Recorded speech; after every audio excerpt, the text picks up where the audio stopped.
Hey everyone, welcome to today's edition of One Single Story, where each weekday we offer a brief lesson from a section of today's reading, and then we examine a single relevant question that passage points us to. Today I'm joined by Alyssa Bream, and we're looking at a passage from Job chapter 10. So I want to give a little bit of background here about Job as we start that I didn't when we discussed Job a little bit earlier. There is no author, or at least there's no claim of authorship to this book. We don't necessarily know who wrote it. Some people have suggested some advanced, I might even say crazy ideas. Some of the views of angels and particularly the view of Satan would suggest that this later date, or a later date of writing, was probably developed in Israel's religious framework. But the language gives us the best clue. So it probably is written sometime during Abraham's life or in that Abrahamic time frame. It very well may have been what Abraham used as a Bible. That might be a place where he would have referenced himself. So in the introduction, Job 1 and 2, there are two kind of important questions at the forefront. The first one is why the righteous suffer. This is a struggle that we all have, and we're going to talk about that some today. There are some things about Job that are important to know. He was wealthy, and his great wealth was measured in the number of cattle that he had and the servants in his employment. He lost everything in a day through some unexplainable acts. In each tragic loss, that's the interesting thing about this story, is in each tragic loss, one servant or one person lived through it to be able to tell him. The capstone, or the to top it all off, he loses his children in this windstorm or tornado. All of his children died in one day. And after all of this, Job confesses his trust in God on the day of these tragedies, even though he's struck by this painful disease that causes him to break out in these leprous-like boils. And while many people have pointed to this book as a criticism of believing in God, so why would you believe in God, a God that would put you through this? It's important for us to realize that this concept of suffering is a difficult concept for all religions to deal with. It's a universal concern. It doesn't matter what the religion is. In all the ancient documents, we find similar stories to Job.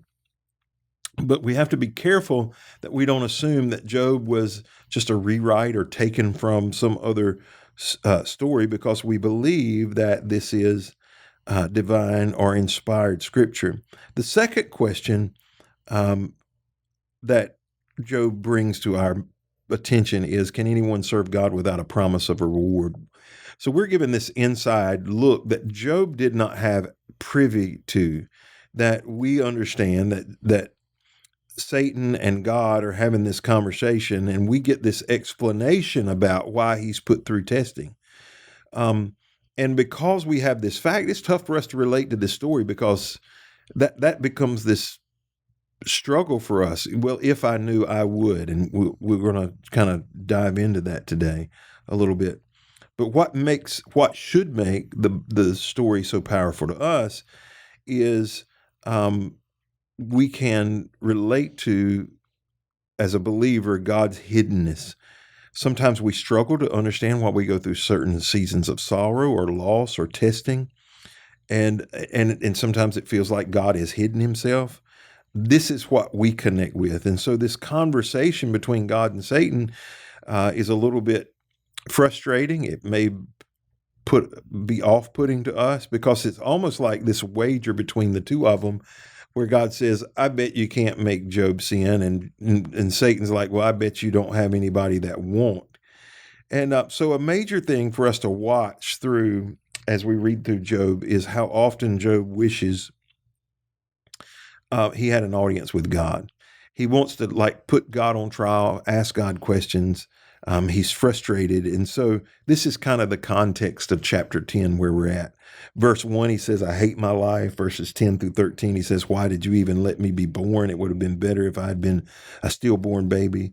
Verse 7, he says, I'm innocent. This isn't fair. Verse 13 and 14, he says, God is against me. He just wants to see if I'm going to commit sin so he can punish me. Verse 15 and 16, it says, it doesn't matter if I do right, even if I'm innocent, I'm miserable, and God hunts me like a lion. The Bible, fortunately for us, does not dodge this concept or the questions that come with suffering. Job has probably what I would suspect many of us have, questions about suffering from time to time. And so, Alyssa, you and I can read the book of Job and know why he suffered. Like, we have the full context that he didn't have.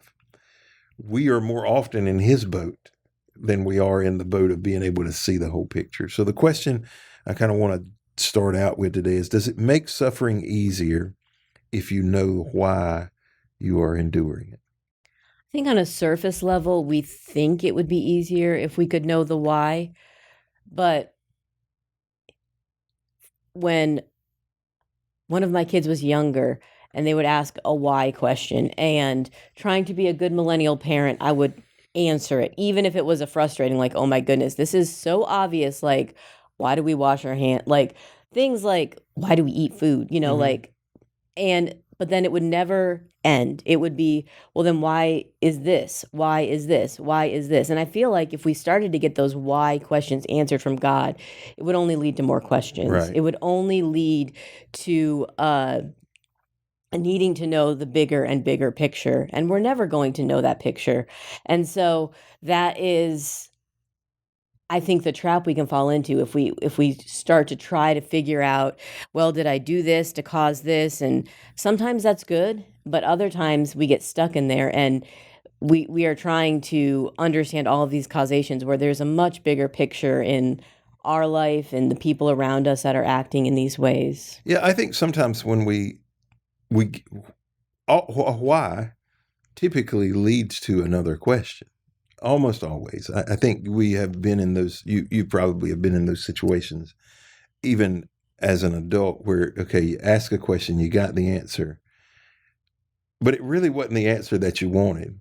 Or you wanted to say, well, I would have done it this way. You and I probably have had some of those conversations where you asked me, well, why did this happen? And I told you, and the answer probably wasn't sufficient. Now, it may have eased your mind to a certain degree, or may have solved a problem, but it also goes, well, well, why did they think that way? The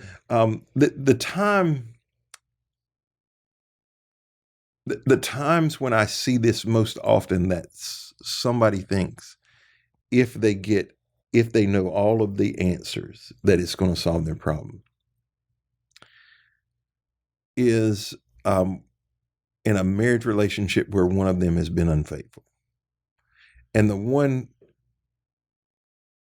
who is hurt thinks, if I can know all of the details so there are no surprises, and if they'll tell me exactly what happened, if they can tell me everything, then I'm going to be able to heal.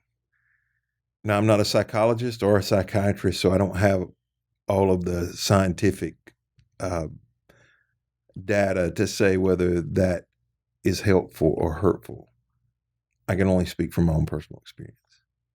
I found that to be hurtful most of the time, not helpful.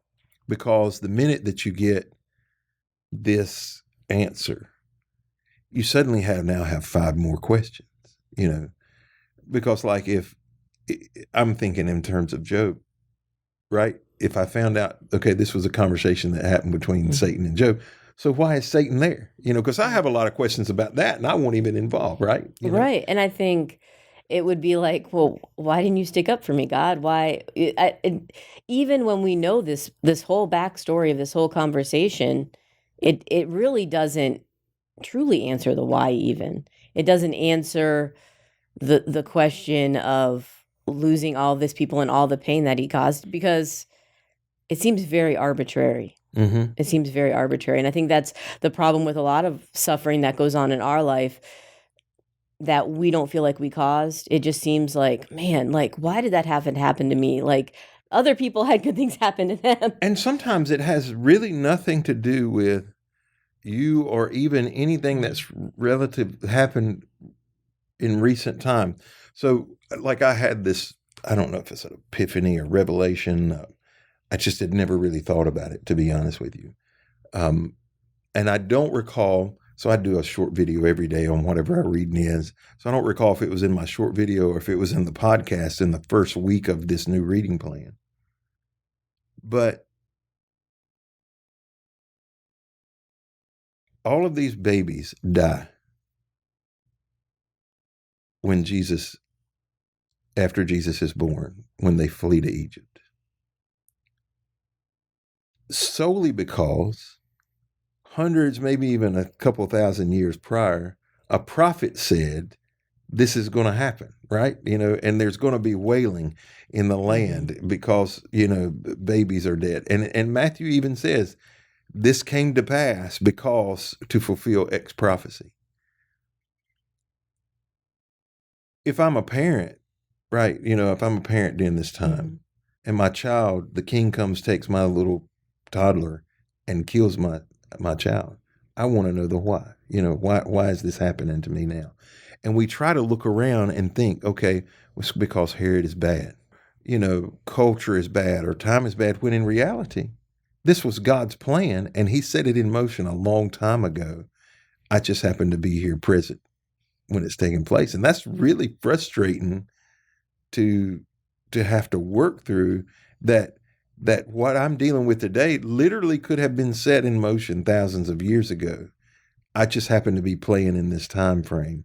And we want answers. I do. I want answers, right? Right. And probably throughout this week of us talking, this will come up. And so I'm just going to put out this story here now, that there was a staff meeting years ago at this point, probably like 4 or 5 years ago, but I've been here for a while.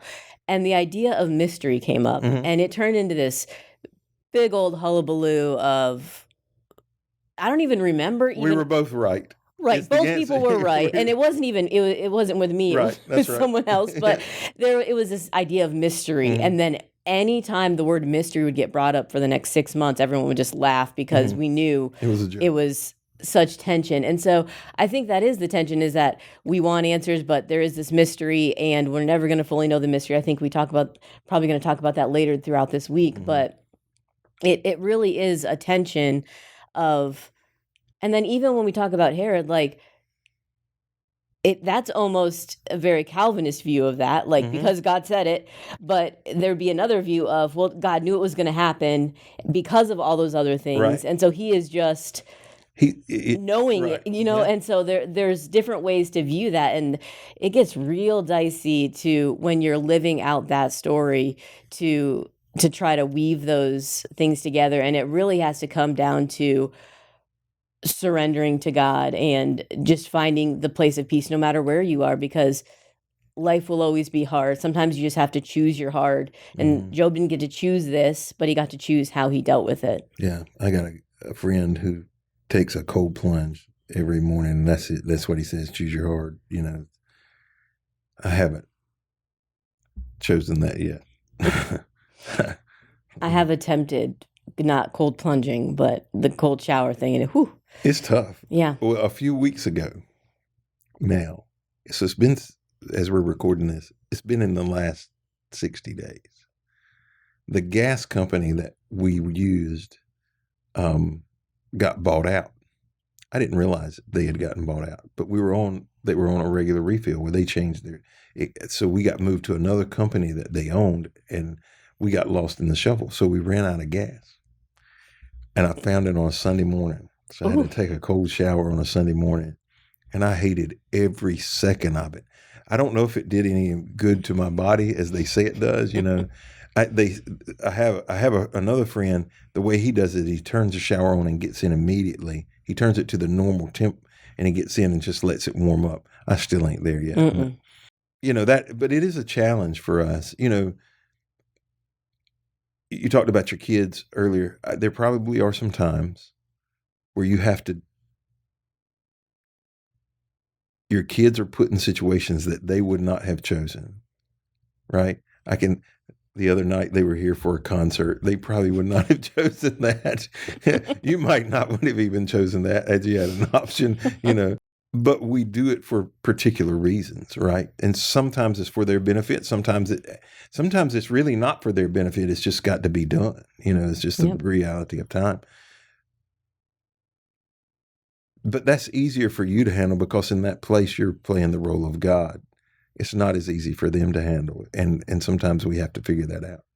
Yeah, and the suffering, as hard as this is, when you're thinking about particular situations in your life, that is what shapes us so much and shapes the way we view the world, but it also helps us grow. Mm-hmm. And that's the hard part. When we have to put our kids in situations, we can see how, okay, sitting through this concert that you might not particularly like this, you wouldn't have chosen this if you could choose, but I think you'll appreciate the music. It's a good experience to see what.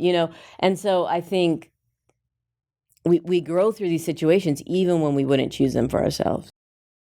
Well, thank you for joining us today on this edition of One Single Story. We hope you'll be back with us tomorrow as we continue a conversation around the book of Job.